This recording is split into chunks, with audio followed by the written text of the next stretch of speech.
लखीमपुर खीरी में किसानों के साथ 4 अन्य लोगों की जान गई है। योगी सरकार ने केवल मृत किसानों के परिजनों के लिए मुआवजे और सरकारी नौकरी का ऐलान किया है। वरिष्ठ समाज सेवी, ब्राह्मण नेता और बसपा के पूर्व महानगर अध्यक्ष पंडित रवि शर्मा ने इस फैसले को एक पक्षीय बताया है।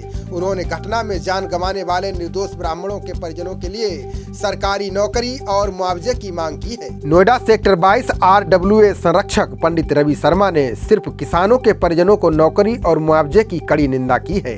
उन्होंने कहा कि उन्हें किसानों के साथ संवेदना है, वे इस घटना से बहुत दुखी हैं, लेकिन दोनों ही पक्षों के सभी मृतकों के परिजनों और घायलों को समान रूप से मदद मिलनी चाहिए।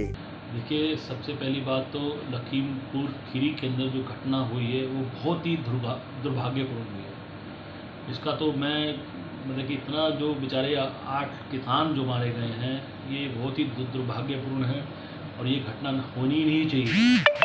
जो आज मंत्री जी जो केंद्र सरकार में मंत्री हैं उनके बेटे से बर्बरता कर रहे हैं और किसानों को मार रहे हैं, ये बहुत ही दुर्भाग्यपूर्ण बात है। सबसे पहले तो मेरा निवेदन ही है कि इन सबको मैं श्रद्धांजलि देता हूँ, ये आठों किसानों को भगवान उनकी आत्मा को शांति दे। और दूसरा, जो उत्तर प्रदेश के माननीय मुख्यमंत्री जी ने जो भी उनके ऊपर मलहम लगाई या कानून व्यवस्था के लिए कह रहे हैं बार बार कि जी मैं कर रहे हैं, हम इसकी जांच कर रहे हैं और हर तरीके से जांच का सहयोग नहीं कर रहे हैं, बट एक्चुअली क्या है, लॉ एंड ऑर्डर वहाँ भी अभी तक ठीक नहीं चल रहा है।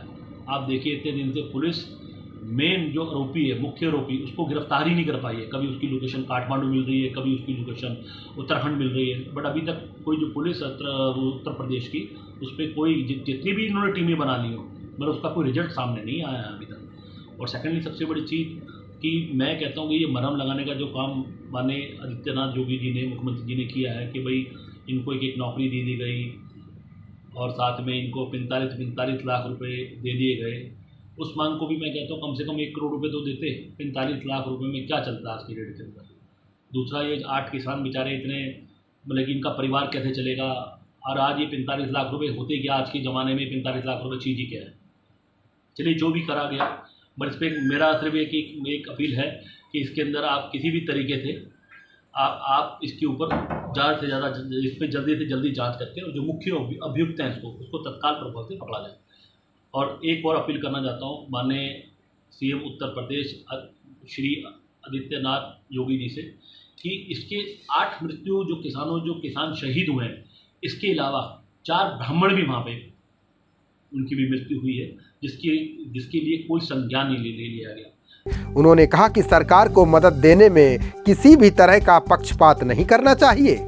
पंडित रवि शर्मा ने मृतकों के परिजनों के सदस्य को सरकारी नौकरी और 45 लाख रुपए की सहायता देने की मांग की है। उन्होंने कहा कि लखीमपुर खीरी में धीरज तिवारी, उमेश शुक्ला, मोनू मिश्रा और शुभम मिश्रा की भीड़ ने निर्मम रूप से जान ले ली। अगर सभी को समान रूप से मुआवजा और नौकरी नहीं दी जाती है तो ब्राह्मण समाज पूरे प्रदेश में आंदोलन करने को मजबूर होगा, जिसके उत्तरदायी स्वयं मुख्यमंत्री योगी आदित्यनाथ जी होंगे। ब्राह्मण समाज के जो 4 लड़कों की जो शहीदी और जो मृत्यु हुई है, इसमें सबसे पहला नाम आ रहा है लखीमपुर खीरी का धीरज तिवारी नाम का कोई अभी तक कुछ नहीं हुआ उन बेचारों के साथ। एक है उमेश शुक्ला, उनके साथ भी कुछ नहीं हुआ। मोनू मिश्रा और शुभम मिश्रा। आप देखिए, मैं आपके चैनल के माध्यम से माननीय CM साहब उत्तर प्रदेश जी से निवेदन करता हूँ कि ये चारों ब्राह्मणों को भी एक तो मुआवजा दिया जाए और इनके परिवार के लोगों को एक सरकारी नौकरी दी जाए, जिससे ब्राह्मण समाज जो आज ताक लगा के बैठा हुआ है कि भाई हम कैसे करें, अभी तक हमारी कोई बात ही नहीं सुनी जा रही या कुछ हो नहीं रहा, तो आपसे निवेदन करता हूं मैं कि इसके ऊपर तत्काल प्रभाव से कार्रवाई करते हुए जो ब्राह्मण समाज के 4 लोगों की, जो लड़कों की मृत्यु हुई है, एक तो उनको मुआवजा दिया जाए और साथ ही उनके साथ साथ उनके परिवार के लोगों को एक सरकारी नौकरी दी जाए, जिससे वो अपना आगे का पालन पोषण कर सकें। इसी बात को विराम करते हुए जय परशुराम। खबरों का सिलसिला जारी रहेगा, देखते रहिए जनप्रवाद। नमस्कार।